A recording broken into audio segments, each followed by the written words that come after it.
This video is sponsored by the fine folk over at SCD Keys. On this channel, we're always talking about saving money and getting great deals, and that's what you can do by picking up a $50 PlayStation Store card from SCD Keys. If you head over to their website, link is down below, and search for a $50 PlayStation Store card, you'll find it. Go ahead and add it to your card, and use our specialized promo code GC3 to save 3% on your order. That'll bring the cost of the card down to $46.64. You can check out and choose your method of payment. Your key will show up on your account, and boom, just like that, you got a $50 PSN card a little bit cheaper. Not only do they have great deals on PlayStation Store credit, they also have Windows 10 and other software heavily discounted, and you can get great deals on those as well. Again, check out the link to SCD Keys in the description box below. In today's video, we've got an update on the brand new PlayStation Store search functionality, and it actually isn't a part of Update 6.0, it is live right now. So the god-awful past search is gone, and now we have a new one. That is great. Also, speaking of the PlayStation Store, right now live on the PlayStation Store is a free demo for a great game, a game that is releasing in just a couple weeks, actually under 2 weeks. And while the majority of you are excited for a game like Spider-Man, this is a game that's coming a little under the radar, but I definitely want to get the word out about it. Sekiro Shadows Die Twice is said to be similar to Dark Souls 3 and Bloodborne in terms of size and scale. Fortnite is getting a pretty major update with higher resolution support on PlayStation 4 Pro and input-based matchmaking and more. Speaking of Battle Royale, H1Z1 Battle Royale is also getting a content update, so I want to take you guys through that. And there's a great deal on a PlayStation Gold wireless headset over on Amazon. So for those of you looking to cop a new headset for your PS4, I've got you covered. More on that at the end of this video. First, as I mentioned off the top, we originally thought that the brand new PlayStation Store search functionality was going to be a part of the firmware update 6.0.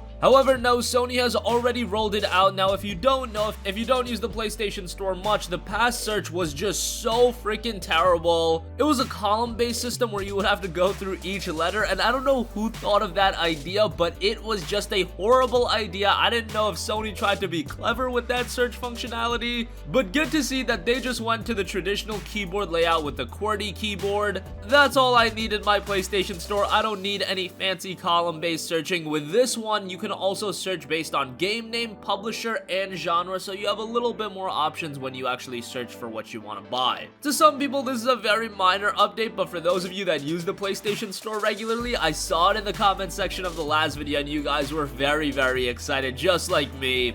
And better yet, this is live right now. Now all we need is PlayStation Network name changes, but who knows if that will ever come. We'll obviously keep you posted on all the updates that are going on with the PlayStation Network. Speaking of the PlayStation Store, as I mentioned, there is a great demo available of Zone of the Enders, the Second Runner Mars. It's an orange case demo. The demo was available for a little bit in Europe, but now finally came over stateside and Canada, and here's the description of the demo over at the PlayStation Store. Zone of the Enders, the Second Runner returns with 4K and VR support on PlayStation 4 in this fast-paced demo. Discover the world in stunning 4K with PlayStation 4 Pro, or fly in first-person view in VR mode. Dash into Barham's battleship at breathtaking speed. Face off Arjet, Nephthys, and Anubis. I've said before that Zone of the Enders is one of the classic PlayStation 2 games that didn't get enough love, while this is the second game in the franchise, and it was surprising that there was a second Zone of the Enders. I feel this is a franchise with a lot of potential, and there was a lot of potential for more games to be released. Unfortunately, it seemingly didn't do all too well from a commercial standpoint, and considering that Kojima is more famous with Metal Gear, and Metal Gear is a far more successful franchise from a commercial standpoint, I can see why that is the franchise he's stuck with. Zone of the Enders, the Second Runner is due out on September 4th, and you can download this demo free right now. I would highly recommend you to check it out because I know not everyone is sold out on this game. I know it's coming so close to Spider-Man that people are probably just going to wait until Spider-Man's out, but it's a game that's being released at a budget price point of $30, so it's not a gigantic investment. Again, check out the demo, maybe that'll sell you on it more. Moving on from that, there's been quite a bit of talk about Sekiro Shadows Die Twice recently, and the game is due out pretty soon, early next year. And in a recent interview with VG247, Yasuhiro Kitao, From Software's communications manager, talked about the game and what we could expect. He said the size of Sekiro Shadows Die Twice will be similar to that of the size in Dark Souls 3 as well as Bloodborne, so I would say that's pretty good. I don't think we were expecting anything crazy. I don't think anyone was expecting this gigantic open world game with Sekiro Shadows Die Twice, and while this game definitely has its own unique elements, I think one of the main points about Sekiro Shadows Die Twice is, yes, From Software wanted to create something new, but they wanted to create something new that would also please Dark Souls and Bloodborne fans. This is comparatively speaking to them doing a game like a new Armored Core. Yes, that would be great to see a new Armored Core from Software, but will that really entice Dark Souls and Bloodborne fans? Probably not, outside of those that follow From Software's every little move. Sekiro Shadows Die Twice, on the other hand, when a Dark Souls player or a Bloodborne player just takes a first look at it, they will be instantly captivated by Sekiro Shadows Die Twice. You can instantly see that it's a more challenging action game. Yes, thematically it's a little bit different, but it's right up Dark Souls and Bloodborne players' alleys. As I mentioned, Sekiro Shadows Die Twice is out relatively soon on March 22nd, 2019, and there's been a lot of gameplay coming out of the game as well, so have a look at that if you're interested as well.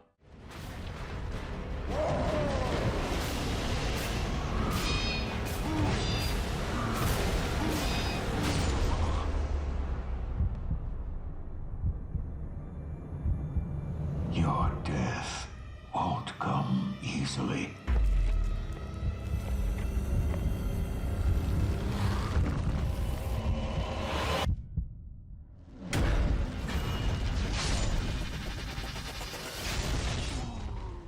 Moving on from that, we've got some news on some Battle Royale titles. Fortnite is getting a pretty major update. For PlayStation 4 Pro owners, there is support coming for resolutions higher than 1080p when you're on a 4K TV. I don't know if this is 4K native. I feel like if it was 4K native, they would have just said that outright, but that will be implemented in the near future. On top of that, there is going to be controller-based matchmaking, so if you're on the PlayStation 4 and you're using keyboard and mouse, you will now be playing with PC players, so that's pretty good. If you're playing with a keyboard and mouse against someone that's using a controller, you are just going to absolutely destroy them. That is really no competition at all. A couple of other changes are also coming. They'll be improving the pump shotgun so it's a bit quicker to bring up, and they'll be evaluating other shotguns moving forward. And it said that the behavior of the clinger has been adjusted so that the second clinger will fall to the ground in this scenario, version 5.3. So Fortnite's still being supported. I'm really interested in that PlayStation 4 Pro update. I want to see how this game will be running on a 4K TV. Hopefully it'll be native 4K, but I definitely want to put performance first when it comes to a multiplayer game like this. Speaking of Battle Royale, H1Z1 Battle Royale is also getting a content update, so I want to go through that real quick. Here's a breakdown of some of the new content that is coming. With the arcade mode starting this weekend, shotties and snipers are coming to the PS4 arcade mode. This rule set plays out like typical solos games, except the only weapons available throughout the match are shotguns and snipers. Additional weapons will be coming to the game, expanding the arsenal with new short, medium, and long-range guns. H1Z1 is expanding the existing lineup of the daily challenge system with brand new challenges, and the first rollout of leaderboards will launch with season 2 of the Battle Pass. H1Z1 is another free Battle Royale title. It's one of the Battle Royale titles that has actually gained some traction on the PlayStation 4 outside of Fortnite, and it seems like there is a level of popularity to it. Is it as popular as Fortnite? Absolutely not, but it seems like it does have a dedicated fan base as well.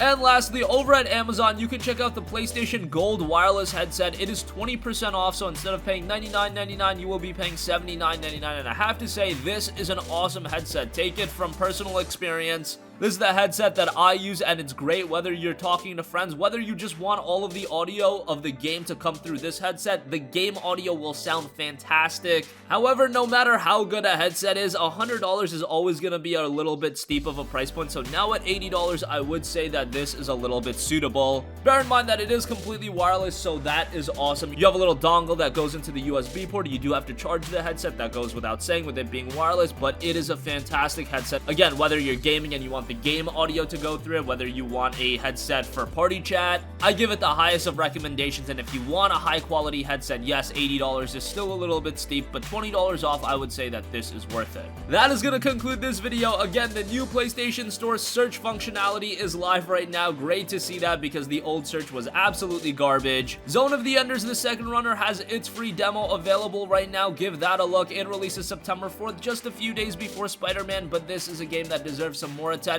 And remember, it's going to be released at a budget price point of $30, so not a gigantic investment. Sekiro Shadows Die Twice is said to be similar in size to that of Dark Souls 3 and Bloodborne. I think that's to be expected, but good to know that. Fortnite is getting some pretty major updates, and for PlayStation 4 Pro owners, higher resolutions will be supported in the near future. Speaking of Battle Royale, H1Z1 Battle Royale has gotten a content update, so for those of you playing that, more content is coming to that. And lastly, if you're in the market for a high quality PlayStation headset, check out that PlayStation Gold gold wireless headset, $20 off at Amazon, $80, still a little steep of a price, but again, I would say it's worth it. That's gonna wrap up this one. Sound off with all of your thoughts in the comment section down below. Thank you for watching. Goodbye.